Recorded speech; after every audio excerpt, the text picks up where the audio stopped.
Joining us now to discuss this and so much more is, well, the doctor's back. Good to see you, sir. Welcome to the show. Good to see you too, Guy. Thanks for having me back. I got to tell you, I get so excited when you get a chance to come on because every time we have, let's say, this correspondence, I have a better understanding of exactly what's happening. In this case, we're talking all things surrounding the flu, Dr. Merholm, and I want you to really expand, if you will. Why are we seeing such an influx of the flu this year versus the previous years?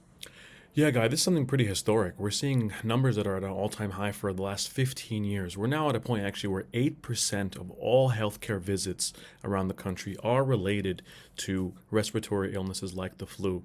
This is putting a tremendous strain on the healthcare system, and there are a couple of theories as to why. One has to do with just where we are now with our a little bit of a decreased immunity, a little bit of a decrease in our vaccination rate has also contributed to that.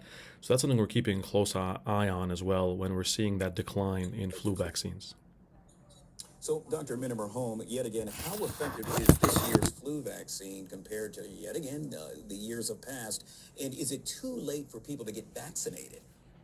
Yeah, Guy, this is a question that I'm seeing frequently. Actually, I just came from our emergency room here, in my hospital, where I saw a tremendous amount of waiting, from this large spike in illness. And what we're seeing now is that there is moderate protection being offered from the flu vaccine, which is still good. And we are encouraging folks to get vaccinated because it certainly is not too late. We're in full swing of the flu season, and getting that flu vaccination at this point will be very protective, especially if you're in one of the more vulnerable populations, young children, older adults, and those with pre-existing medical conditions as well.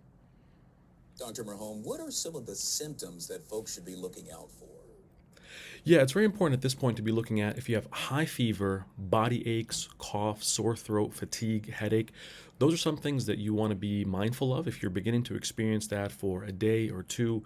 In particular, that high fever and the body aches. Those are things that we are familiar with and we're seeing. We may say, well, this is no big deal. I've experienced flu-like symptoms before.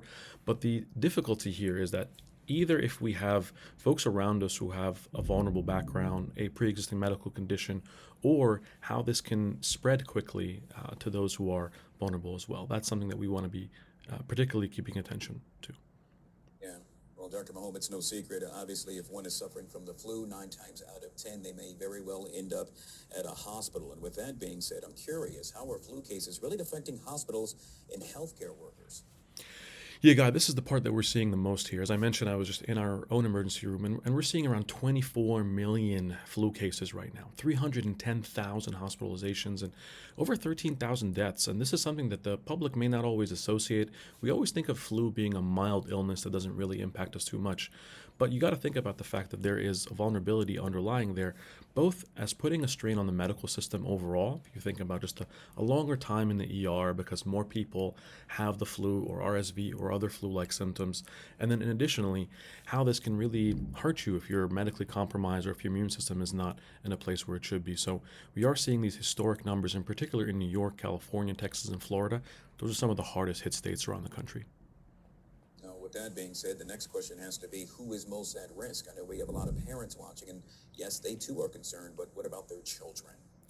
Absolutely, Guy. This is why, if you're a parent with a young child, this is this is considered a sort of an at-risk group, or someone who's an older adult over the age of 65, or someone with other medical conditions. These are three categories of folks that we really want to implore to be able to get the flu vaccine, because again, the more vulnerable you are, the more that you're in a place where the flu can really hurt you, and because now we're seeing this sort of large kind of spread, it's an opportunity for new strains to develop and for there to be even more difficulty with this kind of viral illness. Dr. Merholm, I've been told I try to fix things all the time. So in this case, I want to fix how to make sure that we can take steps to protect folks and so the flu virus does not continue to spread. Any recommendations, sir? Absolutely, God. I think you do a great job of this. Thank you for always advocating for the solution for this, right? Not just the bad picture of all the millions of cases. There are a couple of very practical things that we can do. One, as we mentioned, the flu vaccine. If you're able to do that, that's a go-getter. Number two is basic things that improve our immune system. We want to be able to battle these flu-like symptoms, getting good rest, a diet that is rich in fruits, vegetables, and lean protein. A little bit of movement and exercise really goes a long way. Vitamin D and zinc can also be helpful if we're deficient. And then lastly, just staying hydrated. Those are things that can help us be in a position to help our body fight the flu when we're in a place where we need to be able to fight it off. Wise tips yet again by Dr. Minna Merhol. Sir, always good to see you. Thank you so much for coming on the show. Likewise, Guy. Thank you for having me. Hey guys, we'll take a quick break. On the flip side of that break, producer Chris joins us. Some of the sizzling topics coming up next, right here on the Live Zone.